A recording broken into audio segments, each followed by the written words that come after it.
后来乡亲啊，过来这件嘛是这2天新闻的焦点。这个彰化县卫生局因为对无症状的居家检疫者来体检，所以指挥中心下令由政风处来调查，引发到医界甲公卫界的大风波。这个彰化县卫生局的叶局长承受真大压力。 早起，伊再一次出面来说明，讲这个采检拢是依照着规定来进行，绝对无欺骗中央。这个防疫都是爱顶下一条心。讲甲激动的所在，这叶局长是安尼，脑光啊甜甜甜，目屎甘目甜。讲若过来一届，伊也是安尼做。啊，实在嘛为难着这叶局长咯。 因为这个彰化县有全台湾第一例新冠病毒的本土病例，嘛是头一例死亡病例，所以这会比其他的县市更加谨慎。局长加油！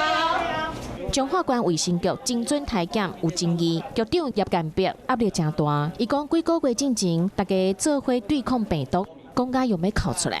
中央跟地方一条心的帮忙之下，我们把这个疫情守住了，那也希望我们国人大家一起不要忘记这段回忆，让这些纷扰赶快过去，我们专心来做防疫。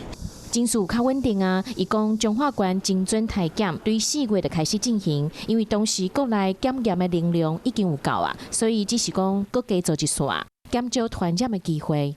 我个人也是100%的挺我们的阿中部长，还会想要做吗？如果可以重来的话，重来我还是会做。 因为抓到一个在传染病上的意义，它不是一个，因为今天没抓到，3个月之后它可能是32个。精准体检到底是啥物？叶干碧讲，只要是居家检疫的个案，无一定讲爱有症状，或者是讲社区有可疑的肺炎个案，啊，搁有就是病友感染发烧的个案，拢是采检的对象。每一个采检拢经过医师确认，同时嘛向中央申请经费，可能是伫通报顶悬中央和地方的意见无共款，卫生局以后会配合部长的要求改进。